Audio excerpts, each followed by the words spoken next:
Big screen studio ಅಕಾಡೆಮಿಯಲ್ಲಿ multimedia ಕೋರ್ಸ್ಗಳನ್ನು online ಮತ್ತು ಆಫ್ಲೈನ್ ಮೂಲಕ ಕಲಿಯಿರಿ. 100% ಉದ್ಯೋಗ ಮತ್ತು ಪ್ರಮಾಣ ಪತ್ರ ಪ್ರವೇಶ ಪ್ರಾರಂಭವಾಗಿದೆ. ಈಗಲೇ ಕರೆ ಮಾಡಿ.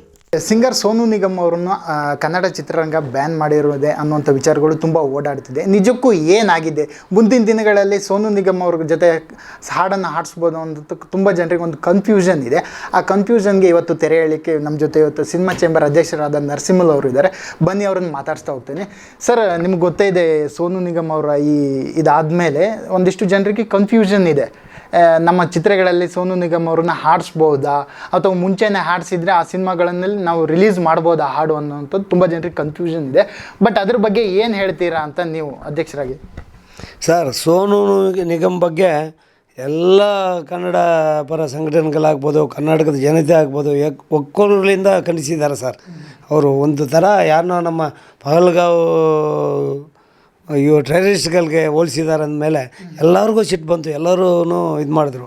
ಅವನು ಏಕಾಏಕಿ ಸಾರಿ ಕೇಳಿದ್ದಾನೆ, ತಪ್ಪಾಗಿದೆ, ನನಗೆ ಮನೆ ಪರಿವರ್ತನೆ ಆಗಿದೆ, ನಾವು ಇದನ್ನು ಪಶ್ಚಾತ್ತಾಪಟ್ಟು ನಿಮಗೆ ಸಾರಿ ಹೇಳ್ತಾ ಇದ್ದೀನಿ. ಎಂಟೈರ್ ಕರ್ನಾಟಕದ ಜನತೆಗೇ ಪಬ್ಲಿಕ್ ಚಾನಲ್ಗಳಲ್ಲಿ, ಪಬ್ಲಿಕ್ ನ್ಯೂಸಲ್ಲಿ ಅವರು ನಮಗೆ ಕ್ಷಮಾಪಣೆ ಕೇಳಿರೋದ್ರಿಂದ ನಾವು ಕೆಲವುಗೆ ಒಂದೊಂದು ಶಿಕ್ಷೆ ಇರುತ್ತೆ.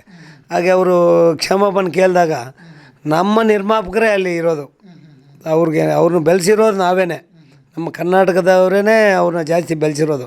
ಹಂಗಾಗಿ ಹಲವಾರು ಇದಕ್ಕೆ ಅವರು ಅಡ್ವಾನ್ಸ್ಗಳು ತೊಗೊಂಡಿದ್ರು, ಕೆಲವು ಆಡಿದ್ರು, ಕೆಲವು ಆಡಬೇಕಾಗಿರೋದಿದೆ. ಹಾಗಾಗಿರೋದ್ರಿಂದ ನಾವು ನಿರ್ಬಂಧನೆ ಅಂತ ಏನು ಅವ್ರ ಮೇಲೆ ಇರಲಿಲ್ಲ ಸರ್. ಕ್ಷಮಾಪಣೆಗಂತ ದೊಡ್ಡ ಇದು ಇಲ್ಲ ಅನ್ನೋದು ನಮ್ಮೆಲ್ಲರ ಒಂದು ಅನಿಸಿಕೆ. ಅಂದರೆ ಸಾಕಷ್ಟು ಜನರಿಗೂ ಗೊತ್ತಿರಲಿಲ್ಲ ಬ್ಯಾನ್ ಅಂತೂ ವಿಚಾರ. ನಮ್ಮಲ್ಲಿ ಜಾಸ್ತಿ ಜನ ಇದು ಮಾಡಲಿಕ್ಕಿಲ್ಲ, ಬಟ್ ಅದ್ರ ಬಗ್ಗೆ ಬಟ್ ಬ್ಯಾನ್ ಆಗಿದ್ದಾರೆ ಸೋನು ನಿಗಮ್ ಅನ್ನುವಂಥದ್ದು ಕೂಡ ಸಾಕಷ್ಟು ವಿವಾದಗಳು ಓಡಾಡ್ತಿತ್ತು. ನಿಜಕ್ಕೂ ಕೂಡ ಬ್ಯಾನ್ ಮಾಡಿದ್ರೆ ಏನು ಅಂತ ಸರ್, ನಿಮ್ಮ ಎಲ್ಲ ಮಾಧ್ಯಮ ಮಿತ್ರರ ಜೊತೆಗೆ ನಾವು ಮಾತಾಡಿರೋದಲ್ವಾ. ಯಾವತ್ತೂ ನಾವು ಯಾರೇ ಒಬ್ಬ ವ್ಯಕ್ತಿನ ಬ್ಯಾನ್ ಮಾಡಿಲ್ಲ ಸರ್, ಮಾಡೋದೂ ಇಲ್ಲ.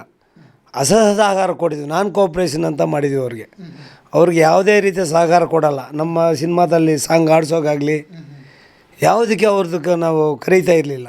ನಮ್ಮ ಎಂಟೈರು ನಿರ್ಮಾಪಕರು ನಾವು ಏನು ಕರೀದೇವಲ್ಲ ಅದು ಹೂ ಕೊಟ್ಟು ಕೆಲವರು ಸ್ವಯಂ ಘೋಷಿತವಾಗಿ ಅವರು ಏನು ಆಡಿದಾರಲ್ಲ ಅದನ್ನು ಡಿಲೀಟ್ ಮಾಡಿಬಿಟ್ಟು ಬೇರೆಯವ್ರ ಹತ್ರ ಆಡಿಸಿದ್ದಾರೆ. ಕೆಲವರು ಪೆಂಡಿಂಗ್ ಇಟ್ಕೊಂಡಿದ್ರು. ಅವ್ರಿಗೆಲ್ಲ ನಾವು ನ್ಯಾಯ ಒದಗಿಸ್ಬೇಕಲ್ಲ ಸರ್. ಯಾರು ನಮ್ಮ ನಿರ್ಮಾಪಕರ ಅವ್ರಿಗೆ ಕಮಿಟ್ ಆಗಿರೋದಲ್ವ, ಆ ಅಡ್ವಾನ್ಸ್ಗಳು ಕೊಟ್ಟಿದ್ದಾರೆ. ಆಲ್ರೆಡಿ ಅವ್ರ ಹತ್ರ ಅಮೌಂಟು ಖರ್ಚು ಮಾಡಿ ಹಾಡುಗಳು ಆಡಿಸಿದ್ದಾರೆ. ಅವ್ರಿಗೆಲ್ಲ ನ್ಯಾಯ ದೊರಕಿಸ್ಬೇಕಲ್ಲ. ಅವರು ಸಾರಿ ಹೇಳಿದ ಮೇಲೆ ಇನ್ನೇನಿದೆ? ನಾವಂತೂ ಅದನ್ನೇ ತಿಳ್ಕೊಂಡಿದ್ವಿ. ಒಂದು ಮನಸ್ಸು ಪಶ್ಚಾತ್ತಾಪ ಪಟ್ಟು ನಮ್ಗೆ ಅವರು ಇದನ್ನು ಕ್ಷಮಾಪಣೆ ಕೇಳಿದಾಗ ಅದಕ್ಕೆ ನಾವು ಸ್ಪಂದಿಸಲೇಬೇಕಾಗತ್ತೆ ಅಲ್ವಾ? ಹೌದು. ಅಂದರೆ ನೀವು ಈ ಸ್ಥಾನದಲ್ಲಿ ಕೂತು ನಿರ್ಮಾಪಕರ ಹಿತದೃಷ್ಟಿಯಿಂದ ಹೇಳಿರ್ಬೋದು ಸರ್. ಬಟ್ ಒಂದು ಸಾಕಷ್ಟು ಜನರಿಗೆ ಒಂದು ಕ್ವಶನ್ ಇದೆ. ಏನಂದರೆ ಯಾರು ಬೇಕಾದ್ರೂ ಕನ್ನಡದ ಬಗ್ಗೆ ಅಷ್ಟು ಹಗುರವಾಗಿ ಮಾತಾಡಿ ಕ್ಷಮೆ ಕೇಳಿದರೆ ನೀವು ಕ್ಷಮಿಸ್ಬಿಡ್ತೀರಾ ಅನ್ನುವಂಥ ವಿಚಾರ ಕೂಡ ಜನರು ಕೇಳ್ತಾ ಇದ್ದಾರೆ.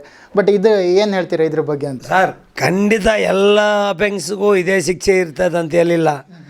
ಅವರಲ್ಲಿ ನಾವೇ ಬರ್ಮಾಡ್ಕೊಂಡಿದ್ವಿ. ನಮ್ಮ ಇಂಡಸ್ಟ್ರಿ ಅವರು ಆಗಿರೋದ್ರಿಂದ ಯಾರೋ ಬಂದು ಇನ್ಯಾವನೋ ಬಂದು ಏನೋ ಮಾತಾಡ್ತಾನೆ ಅಂದಾಗ ಅದಕ್ಕೂ ಕ್ಷಮಾಪಣೆ ಕೇಳಿದ ತಕ್ಷಣ ಶಿಕ್ಷೆ ಆಯಿತು ಅನ್ನೋ ರೀತಿ ಇರಲ್ಲ.